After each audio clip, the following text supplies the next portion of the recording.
स्वराज अभियान की जो स्थापना की है उसका उद्देश्य मुख्य ये है कि यहाँ की जितनी भी संस्थाएं या पक्ष है, राजनीतिक पक्ष है, ये सब ध्वस्त हो चुके हैं। लोगों के कसौटी पे ये खरे उतर नहीं रहे हैं। यहाँ जो व्यवस्था है उसका वो कितनी अयशस्वी है ये दिखा रहे हैं। तो ये यहाँ उम्मीद से आए हैं। यहाँ सभी ने अपने राजनीतिक उद्देश्य के लिए इस युवा शक्ति का उपयोग किया है, जिन्होंने इस वसई का बेहाल किया है। बहुजन विकास आघाड़ी के खिलाफ सही मायने में जो राजनीतिक दल लड़ने की तैयारी दिखाएगा उसके साथ हम रहे।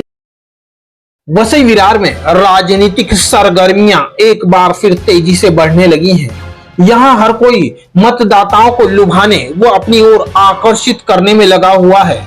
ऐसे में अब एक बार फिर वह नाम सामने आ रहा है जिसने एक समय वसई विरार में लोगों के दिलों में अपनी अलग सी छाप छोड़ दी थी, जिसके कारनामों की गाथा सत्ता पक्ष व विपक्ष दोनों ही सुनते और सुनाते थे, जिसने सत्ता पक्ष को नाको चने चबाने पर मजबूर कर दिया था।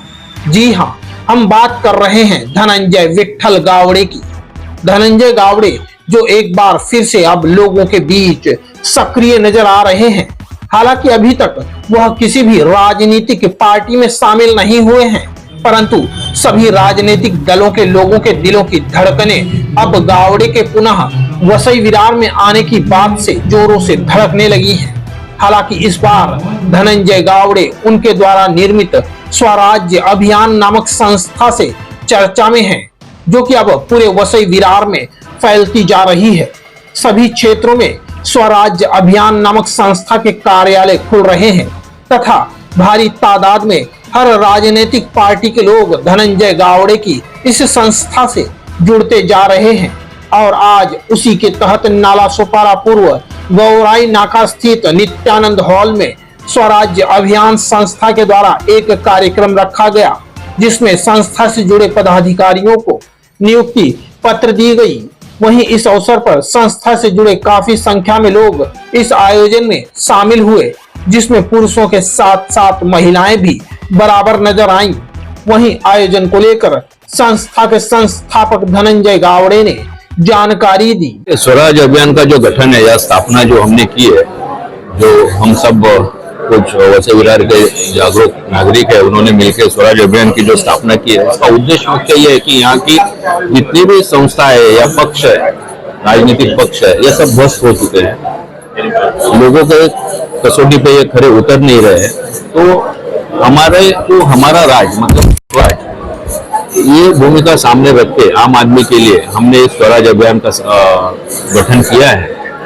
और ये जो लोग अभी आप देख रहे हैं सामने, एक बहुत छोटे विभाग के, तो ये इनकी उपस्थिति ही जो अस्तित्व में संगठन है, पक्ष है या जो व्यवस्था है उसका वो कितनी अयशस्वी है ये दिखा रहे हैं। क्योंकि ये यहाँ उम्मीद से आए यहाँ सब। और रही बात चुनाव की, तो उस वक्त पार्टी वगैरह जो है तब देखा जाएगा। पहले तो हम संगठन कर रहे हैं। इस वक्त देखा जा रहा है कि वसई विरार में स्वराज अभियान बहुत तेजी से उभरती संस्था है और युवाओं का रुख आपकी वजह से कुछ ज्यादा है यहाँ पे स्वराज अभियान में। मतलब ये आपका वसई विरार में विशेष प्रभाव इसलिए क्या युवा आपकी तरफ रुख कर रहे हैं? देखिए, ऐसा है कि युवा एक शक्ति होती है। इस शक्ति को आप किस ढंग से उसका इस्तेमाल करते हो उसके ऊपर इसकी यशस्विता डिपेंड करती है। वसई विरार के जो युवा है इनका बहुत से संगठन आए, बहुत से संगठन बने, लेकिन इन युवाओं को सही दिशा किसी ने दिखाई नहीं। सभी ने अपने राजनीतिक उद्देश्य के लिए इस युवा शक्ति का उपयोग किया है। ये स्वराज अभियान जो है वो पहली बार इन युवाओं के हित के लिए काम करेगा, उनके उत्कर्ष के लिए काम करेगा। ऐसा हमने प्रोग्राम भी बनाया, आने वाले वक्त में वो आपके सामने आ जाएगा। आज जो यहाँ पे कार्यक्रम है, आपको उत्साह जोश दिखाई दे रहा है, आपको सुनने के लिए, आपको देखने के लिए जनता यहाँ पे आई है। इस कार्यक्रम के बारे में आप क्या कहेंगे? देखिए, ये कार्यक्रम मैंने बोला आपको पहले ही मैंने कहा, निवेदन दिया कि ये उपस्थिति जो है यहाँ की राजनीतिक दलों के निष्क्रियता का जीता जागता स्वरूप है। किसी संगठन के पास आज एक इरादा लेकर अगर लोग जुड़ रहे हैं तो ये यहाँ की राजनीतिक व्यवस्था से मायूस होकर जुड़ रहे हैं। वहाँ उन्हें कुछ मिला नहीं और वो हम इन्हें वादा भी किया है हमने और हम हमारे शब्द पे खरे भी उतरेंगे कि वो जो कुछ भी इन्हें अपेक्षित है वो सब हम यहाँ उनको स्वराज अभियान के माध्यम से दे देंगे। इसलिए उनका जो अभी पूरा झुकाव है वो स्वराज अभियान के तरफ है। आने वाले विधानसभा चुनाव में स्वराज अभियान की क्या भूमिका रहेगी, किस प्रकार से क्या रहेगी? देखिए, आने वाले विधानसभा चुनाव में स्वराज अभियान की वसई का विकास यही हमारी भूमिका रहेगी।